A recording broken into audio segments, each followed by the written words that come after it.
Thierry Bedossa, vétérinaire comportementaliste, donc bien connu des médias, mais ce soir c'est au titre de président de l'AVA que vous êtes présent.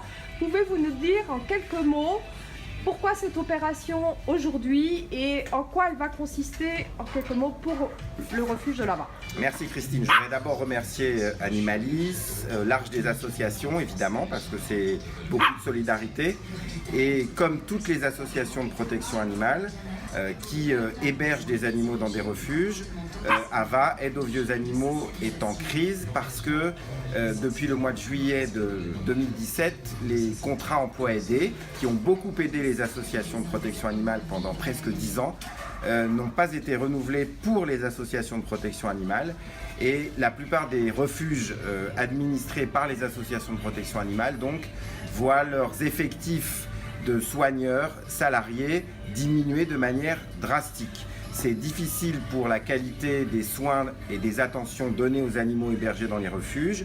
Et c'est difficile aussi pour tous ceux qui restent parce qu'ils étaient habitués à travailler dans des équipes beaucoup plus nombreuses. Donc le stress qui est consécutif à la suppression des emplois aidés, il atteint les bêtes hébergées et protégées, mais il atteint aussi les humains qui prennent soin des bêtes.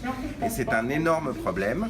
Et j'espère que la solidarité permettra que le refuge AVA, mais aussi tous les autres refuges qui hébergent autant de bêtes, puissent bénéficier d'une aide de la part de ceux qui aiment autant les animaux que ceux qui travaillent dans les refuges, c'est-à-dire ceux qui travaillent chez Animalis. Merci beaucoup.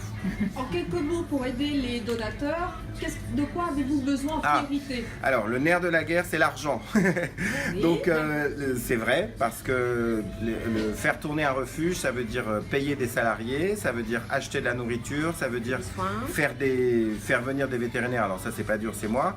Mais surtout, ça veut dire chauffer, par exemple, les endroits où on héberge des bêtes trop vulnérables parce qu'elles sont trop vieilles ou trop petites pour s'abriter du froid ou de l'humidité. Donc le train de vie par exemple du refuge AVA qui abrite 500 animaux sur 75 hectares, c'est 600 000 € par an. Ça paraît énorme, mais pour un refuge de cette taille, ça pourrait être le double ou le triple.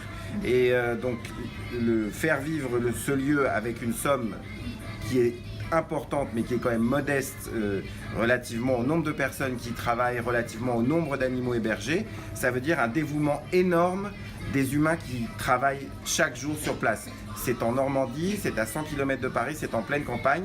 Les bêtes sont beaucoup mieux que dans la ville et le béton, mais il faut le prix à payer pour ça, c'est les champs, l'humidité, la pluie. Et en ce moment, ce sont des conditions de travail encore plus difficiles. Et vous voyez, il y a des chiens qui manifestent même leur mécontentement. Voilà, non, ils appellent justement au don. Alors si je peux donner, par contre, il prend terme, puisque nous nous trouvons chez Animalis, par contre, je peux donner de l'argent, mais je peux aussi donner des produits. Qu'est-ce que je peux donner comme produit pour vous aider en priorité? Ce qui va nous aider avant tout, c'est évidemment la nourriture. Et ça tombe bien, on est dans l'endroit où il y a de la nourriture. On est dans la cuisine. Ce qui peut nous aider aussi, c'est les couvertures. Parce que voilà, c'est avec la paille, c'est le meilleur moyen de protéger les animaux qui vivent dehors dans des niches ou des herbivores contre l'humidité.